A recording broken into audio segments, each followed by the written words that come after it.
Hello, everyone, and thank you again for joining today's webinar, Design Digitally 101, Reduce Prototyping Costs by 92%. Please note that you are an audience member and are muted. My name is Madeline, and I'm today's moderator, and I'm joined by Dan Turk, our application engineer and resident NX and Solid Edge guru, and Curtis, our director of technology, who will be joining us at the end for questions. We're going to go ahead and get started with a quick overview of our agenda, specifically a little bit about Geometric Solutions, who we are, and how we can help you. Then we'll jump into our main topic, NX Animation Designer, specifically its visualization capabilities and how it can increase product quality while saving your team time and money. Our presenter today is Dan Turk, application engineer at Geometric Solutions. Dan has had experience in a variety of industries in his 20 years. From automotive to consumer products to medical devices, he's really seen it all. He's an expert with NX and is rated as one of the elite 100 in the world.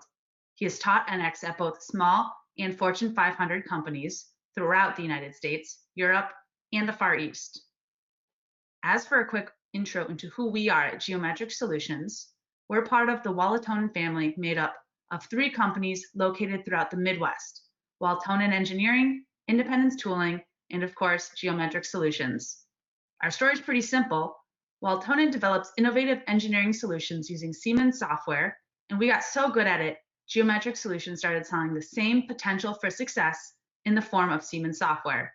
So when it comes to implementing and optimizing these solutions like an expert, we can get you there. And now I'm going to turn things over to Dan. Dan, go ahead and take it away. So what we're going to talk about today is a really powerful tool called NX Animation Designer. And there's a couple of different things that we're going to look at. The key is how fast this tool works. Now to start with, I'm going to tell you a little story about a project that I was working on a number of years ago. It was for a medical device company that was a small startup. And so they came, we had a meeting talking about what they needed and how we could get there. It was coincidentally for spinal surgeries. And so we started, we figured out what the requirements were, and I went to work and I had my idea. Had this great idea, and I made this design that I thought was really good. I mean, I was really proud of this design. I thought it was pretty brilliant. I showed the design to the manufacturing company that was going to make it for the startup, and they thought it was great. It was brilliant. So I was thinking, when I'm going to meet with the startup company, this meeting is going to go so smoothly because my design, it's just that good.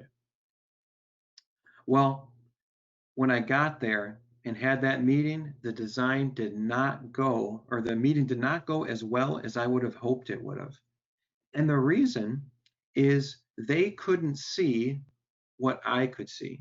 They couldn't see what the manufacturer could see. So when they looked at what we created and came up with, they actually hated it. And they were pretty upset and thought that this was just a big waste of time and waste of money. The problem that we had was this startup, the president and vice president, one was a salesman, the other one was a lawyer. And so when I showed them the typical engineering drawings, the typical engineering views, we show them that ISO view, maybe an exploded view, a couple of other things, they just couldn't wrap their minds around what I came up with. And so they hated it. So what I did was, instead of changing my design, I changed the way I presented it. I actually took and added some animation and just changed how it looked. We met again, and this time they thought it was brilliant. And they were happy with every change that was made, although there weren't any changes. I just changed how it looked. You see, when it comes to a situation like that, who's at fault? Well, really, it was me. Although the design was good, the customer couldn't see it. And that's where this tool, NX Animation Designer, comes into play, where you can save time, save money, and also save a lot of headaches and problems. Let's illustrate this. What do you prefer? a description, an image, or a video. What we preferred was a combination of all those things, having some description, but then also having a video. Because once you see that video, it changes everything. I mean, just think about it. Why is YouTube so popular today? Because you can see a video of how to work on your car, or you can see a video of how to cut your hair, or any number of things. That's where this NX animation designer can be so helpful. Let's think about some of the market trends that we have. And what we'll do is we'll start by asking a couple of questions. And these are just rhetorical. But how much do you spend on developing physical prototypes? And if you're not making actual physical prototypes, how much time are you spending creating product mock-ups? Or do you ever go and buy a competitor's product just to be able to evaluate it? Do you ever design something, or we should say over-design something to ensure that it's strong enough? Or have you ever had to redesign a product because the parts, they don't fit, things are colliding? Or has a sales or marketing person ever asked you for an image of a design so that they can convince the customer that we have the right solution? The market trend, it has not changed for over 20 years. Companies like yours and like mine, we're always looking at how we can cut costs through less physical prototype construction. We want to spend money only when it's needed and where it's needed. And then how can we figure out to have a competitive edge when trying to win new business? This is likely what you guys are seeing. So let's have our next poll. When it comes to making prototypes, how many prototypes do you need to make to prove your design? Looks like our top answer is prototype, revise, got it. Very good. I'm surprised there wasn't at least one person that would have said one and done. But in most cases, it's we have to make that prototype just to be able to see where are the trouble areas. Now we think back to those questions that I asked just a moment ago. The odds are we answered yes to a lot of them, that we are having to spend lots of time and lots of money. And if you did answer yes, you're not alone. The CAD tools that we have, they try to meet our needs, but oftentimes the systems fall short in helping us to achieve maximum design productivity. We could think about this, that when we're building a CAD model, kind of like what you can see on the screen, we're not typically building it for motion. Sometimes that's because the other parts that we need, they're not completed yet. And so what we do is we stake our claim or stake that real estate, and then we'll just hang another part or connect another part just where it's convenient. Or if we're talking about 2D, it's really a simple way to understand, but a lot of CAD systems struggle with having that 2D part move. So that means that we're having to do a lot of hand calculations to make sure everything's going to work. We can think too, if we are trying to take our parts and animate them, sometimes it means taking it out of CAD and then bringing it into another software. And I think everybody is aware of the dangers of moving from one software to another. We can get to a point where we're not sure which one is correct.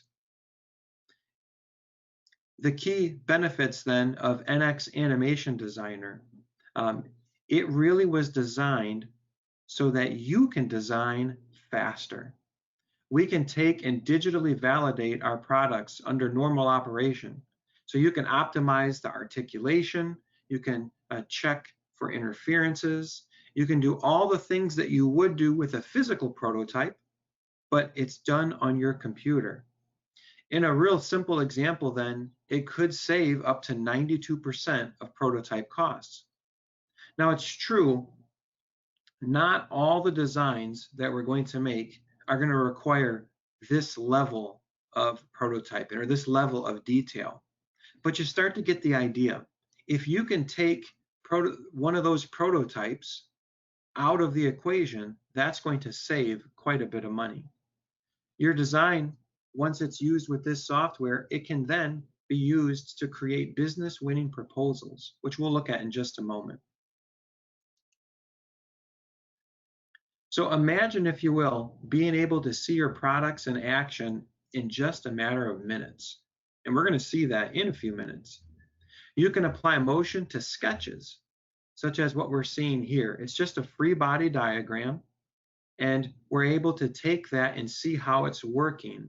Able to take just lines and see how they work in 3D.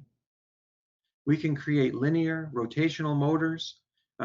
We can use these motors to make videos or to sequence. And the nice thing about this is how fast it is. NX Animation Designer has a blazing fast solver. We think that by simulating your designs more often and earlier in the design process, you're going to be able to reduce the need for so many prototypes. I mean, think about what we're looking at with just these little curves on here. We're able to identify any problems or issues before any metal is cut or before any models are created. That's just a couple of lines. Doing this again can really add up to some big savings. We could slash our budget by up to 92%.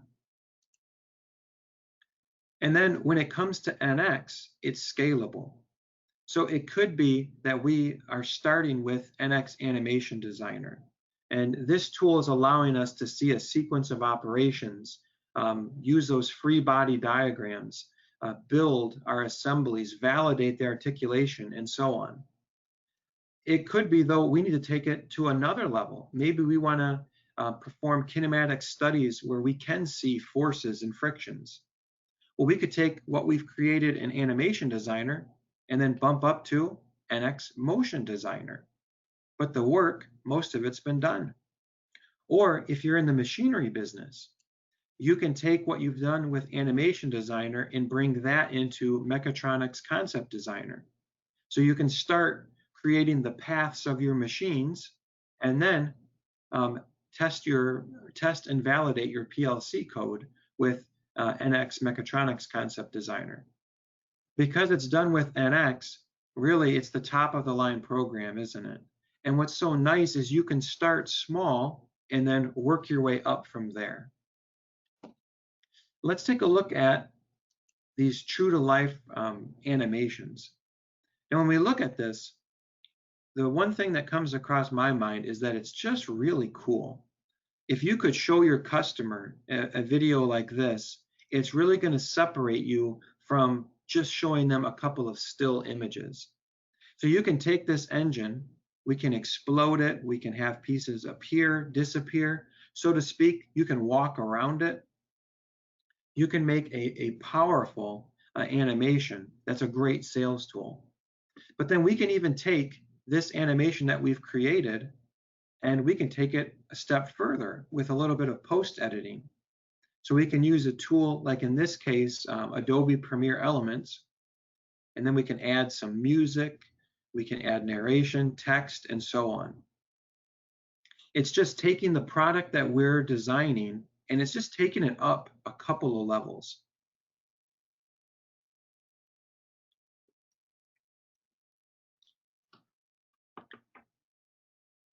You saw what it says. It's fast, it's fun. That's because it's NX. Imagine if this is what you're showing to your customers. Really, that's going to take your products up a few levels, isn't it? Now, I talked all about how fast this tool is. Let's actually take a look at it in action. So I'm going to pull up NX, and we're going to actually do a live demo of this tool. So what are we looking at here? You can see we have a simulation of a road. We've got a wheel and then some linkage. What's really nice about this model is it's so simple. It's really just 3 sketches, 3 simple little sketches. So the first thing I'm going to do is I'm going to add some joints. I'm going to want some of these pieces to be fixed in place.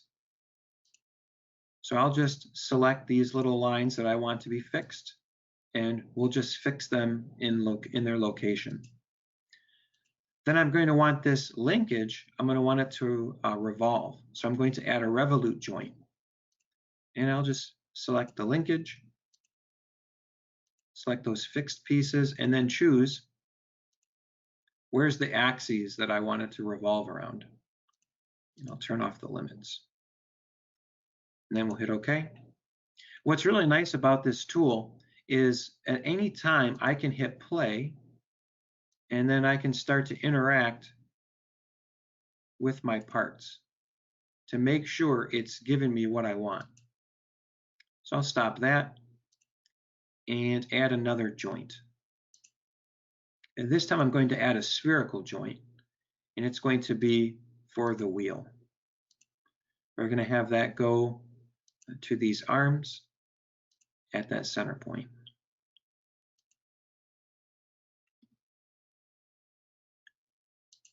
I'll add another joint, and this time it's going to be a sliding joint, and it's that I want this road, if you will, I want it to be able to slide. And then I'll just choose my vector,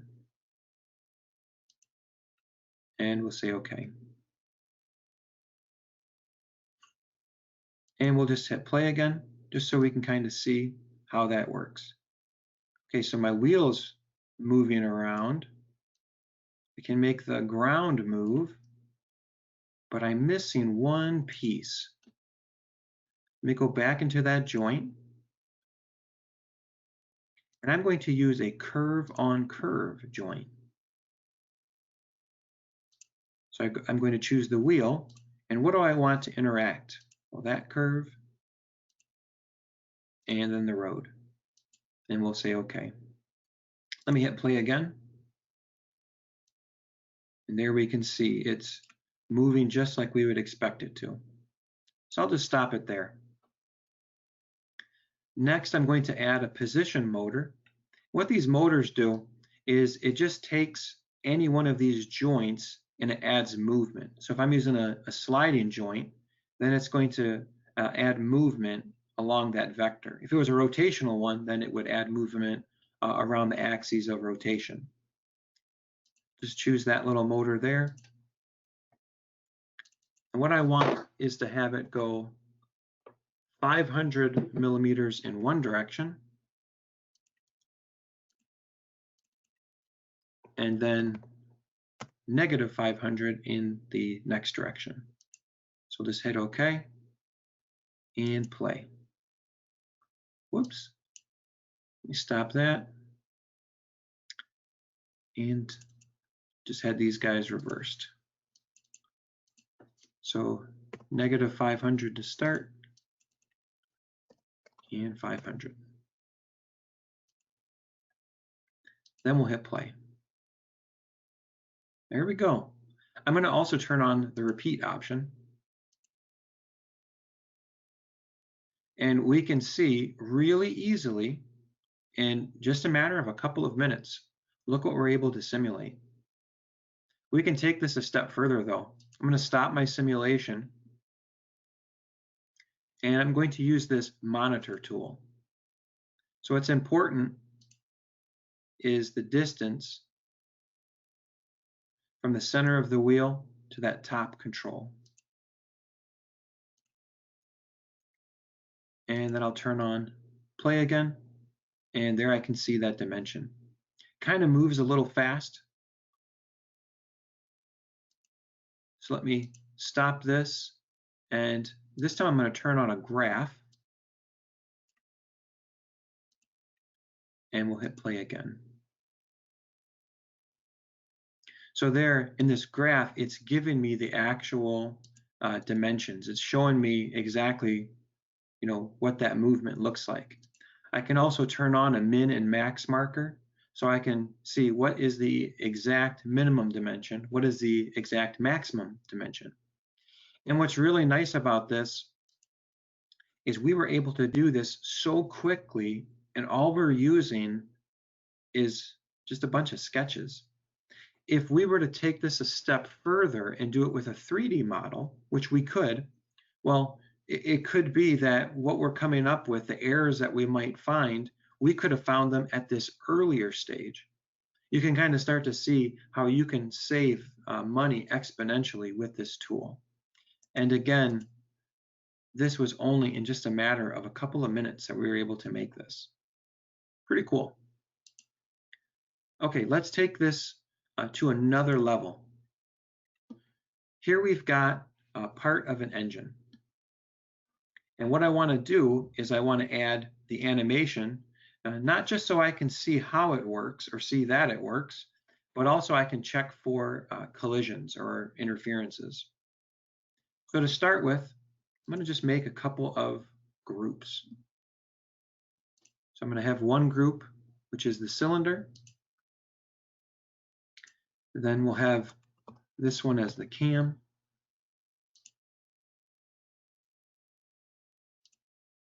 Next, we'll have the connecting arm.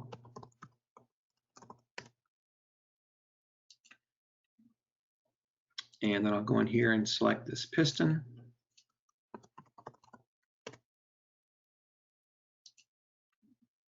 And then the last one is this little bearing.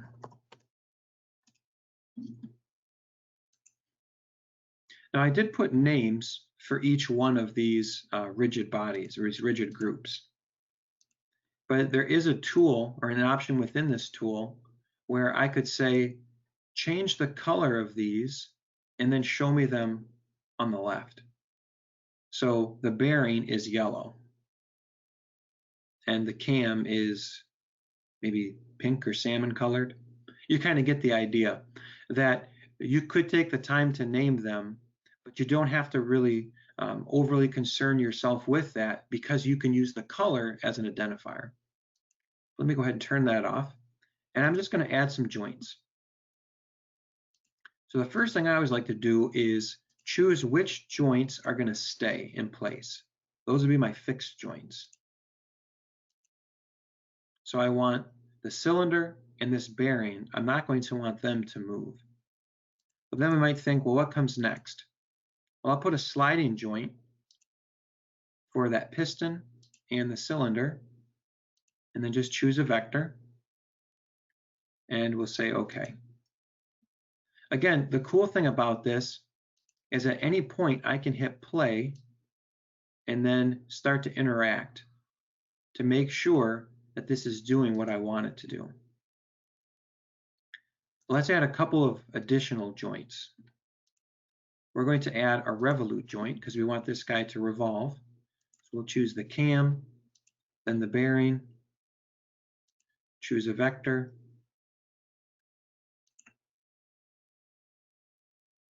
then we're going to choose this connecting arm, then the cam, and a vector. And then we'll do the same thing with the connecting arm and the piston. And OK. If I hit play, I can just go in here and just test.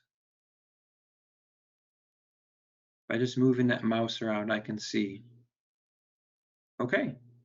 So at first glance, yeah, it looks good.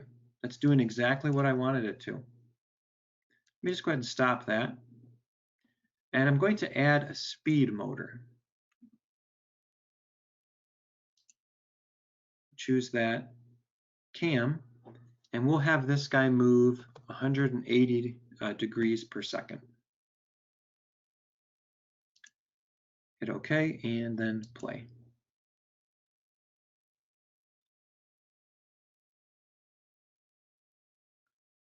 All right, there we have it.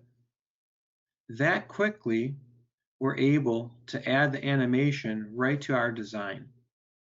What we could do at this point is we could put another monitor, right? Another dimension, so we can see how far above the cylinder does the piston go. Something else we can do is we can turn on collision. Let me do that now. Oh, that's not good. You'll notice that there is a lot of collision on this part. I'm going to choose pause on collision. And there it's showing me the first piece of collision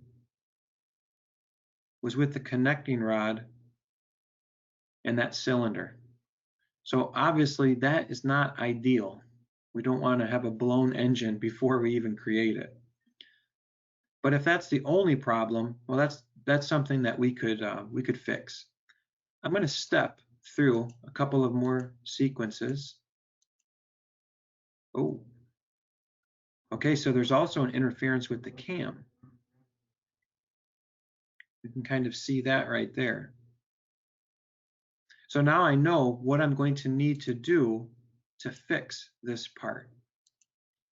Again, the cool thing about it though is we were able to identify those errors ahead of time. We didn't have to wait until we actually created a real prototype, or even worse, that we created a bunch of engines and then find out that they're going to fail. And also, just to highlight, just notice how fast that was. Really a fast, powerful tool. Okay, we're going to move on, and we're going to look at some tooling. Now, this is a case where one of our customers, they approached us and they said, we have this tooling, it's for automotive, and what it is a bunch of arms that are coming down at the same time, and we want them to clamp, but we want to ensure that there's no collisions. And so it seemed simple enough, but they had so many clamping arms and then slides coming in and out that it wasn't just enough in regular NX with assemblies to move one part at a time. They needed everything to move together.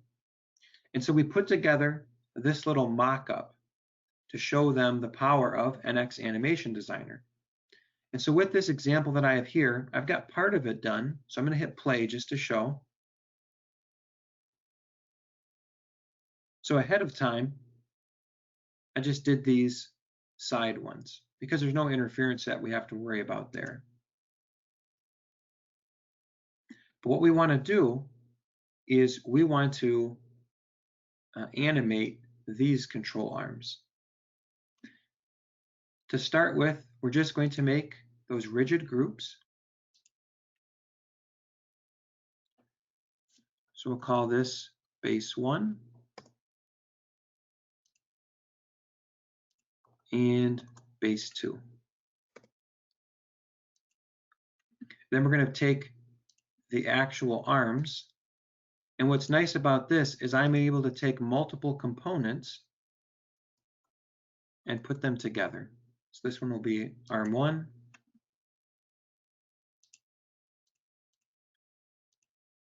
And you guessed it, arm 2. Next up, I'm going to add the joints. So the first thing is I want these bases to be fixed because they're not going to move.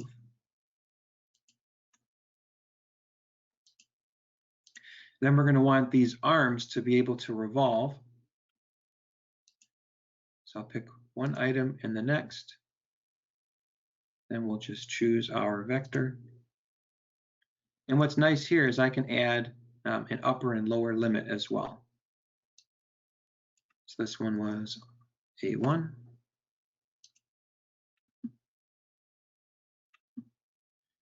And we'll do the same thing on the opposite side.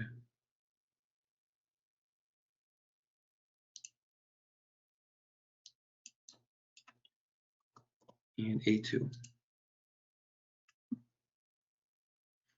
I'm then just going to hit play. And this way I can see, actually I'll turn repeat on. This way I can see how my parts will act. Oh, okay, so that one's going in the wrong direction. Let me stop that. And that's easy enough. We'll just double click and reverse that vector. The next thing I'm going to do is add a positional motor to each one of these clamping arms.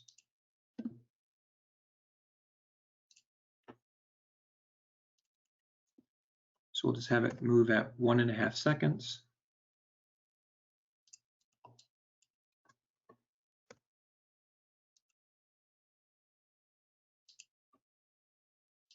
And the same thing here.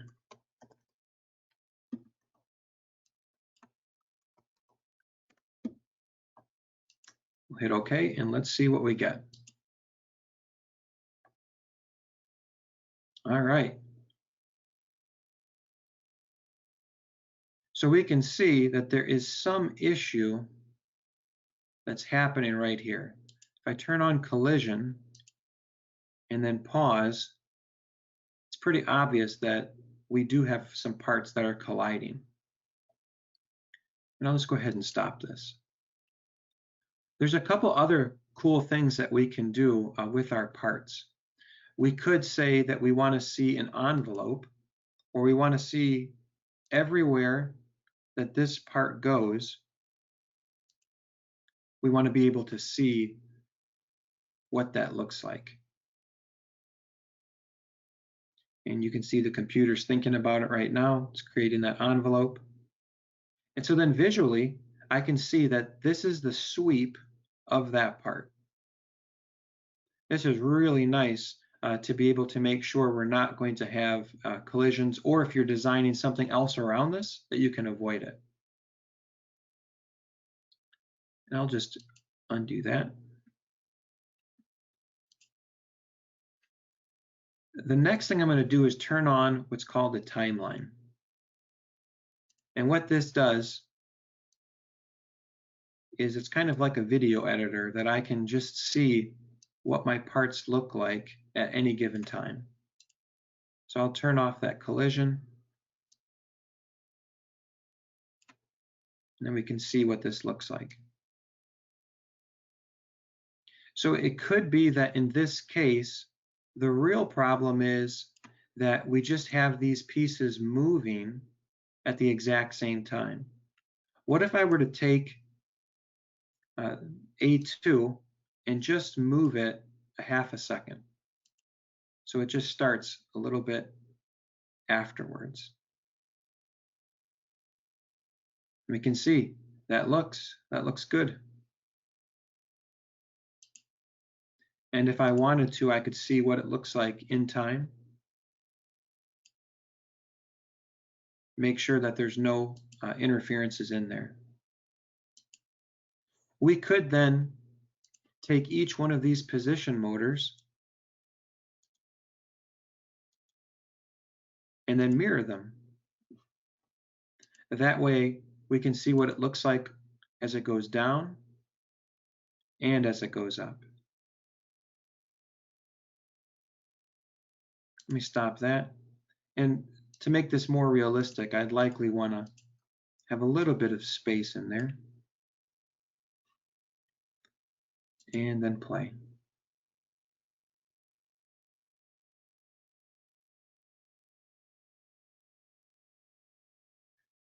What's nice about this is we can continue to add arms, motors, and so on, so that you can have a number of them. And this is what we wanted to show our customer that had the question. Well, what if you have so many moving parts that you can't keep track of them? How do you solve it? Well, you can solve it with the NX Animation Designer. So a really easy to use tool, as you guys are able to see. I'm going to stop this. And we're going to take a look at another way that we can use this tool. Let me just go ahead and close that. We're going to look at a tool that's called inverse kinematics.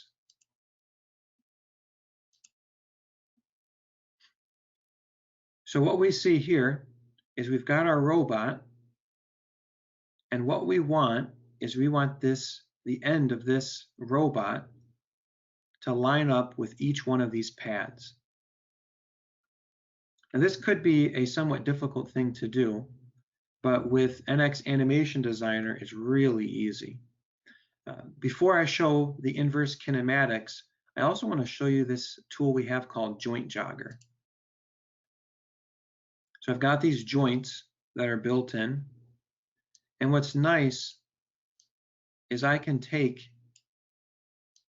any one of these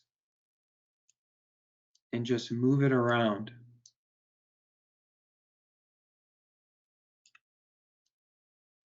So that you can get your, in this case, you can get the robot in a position that you would like, or if it was those clamping arms, you could put them in a position that you like. But you're able just to do it really quickly. Let me cancel that. What if we wanted it done automatically? Well, that's where this inverse kinematics comes into play. I'm going to choose the end of the robot,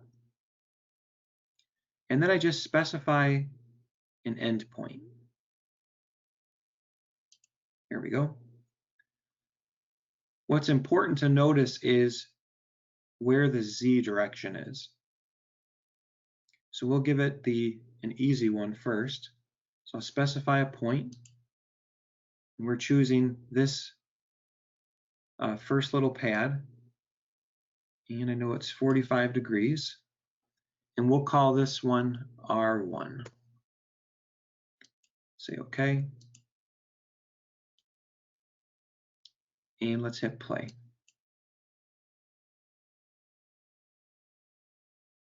So there you can see that robot is figuring out the best way to get there.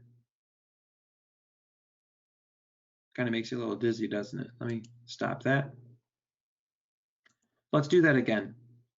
So inverse kinematics, I choose the end of the robot, specify the point, just pay attention to the Z direction. This time we'll have it to the opposite side, the one on the left. And I just want the Z direction facing the correct way. And this one will be R2.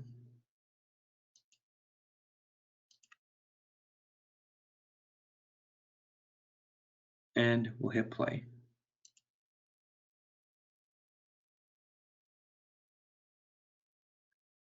So really, really easy.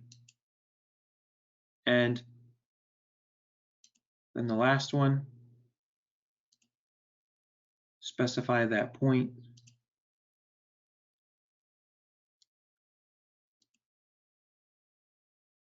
Make sure my Z is in the correct orientation.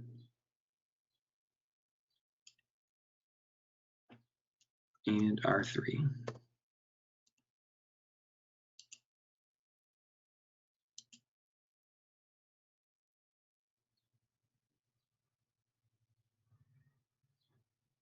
And so there you can see that with the inverse kinematics, the software figures out what's the most efficient way to get from where we're at to where we need to be. So a really cool, powerful tool. Well, that's what we've got to show with NX Animation Designer. But I'm curious, which part of NX Animation Designer do you think is the most useful for you? Looks like our top answer is collision detection. All right, that's interesting. It looks like only 1 or 2 people voted for reverse kinematics. I think that's the coolest feature that they have because it's so easy. But really, with all 4 of these options that you have, the key is they're all easy to use. They're all very useful, and they can all save you time and save you money. Now, there was a quote from one company, Royal IHC, and they were using this tool, and they have used it to great success. In fact, they used it in a number of different ways, not just to make videos, but also preparing things.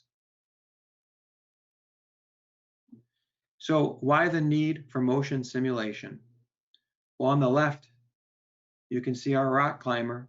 Well, what's this product going to look like under normal operation?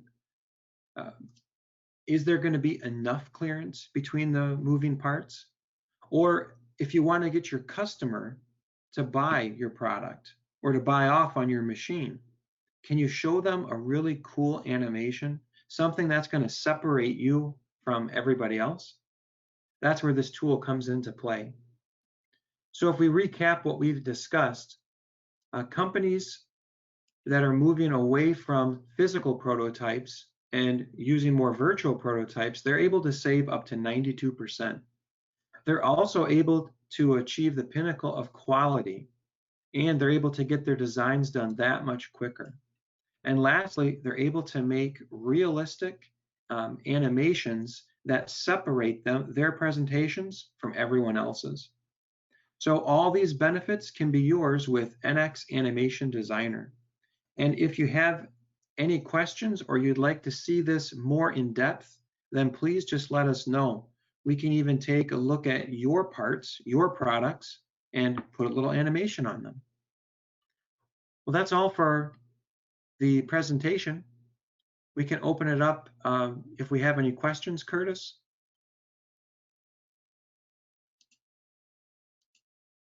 Hey, Dan, great presentation as usual. Yeah, we you. do have a couple of quick questions here. The first one, what's the learning curve? Boy, this is probably the easiest tool to use that I think Siemens has ever made.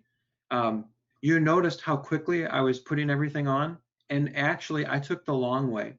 If you're already using NX and you're already using assembly constraints, then those will just merge right over into Animation Designer. But just to make this webinar last a little longer, I did it the difficult way. And did you see how easy that was? Hey, Dan, you make everything look easy. How do we get started?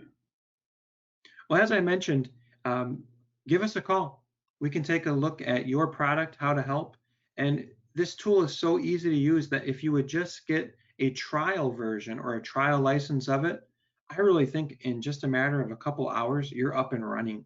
And then you can prove that this tool is going to work for your company. Cool, cool. All right, I got one last one here that I see. We don't use NXCAD.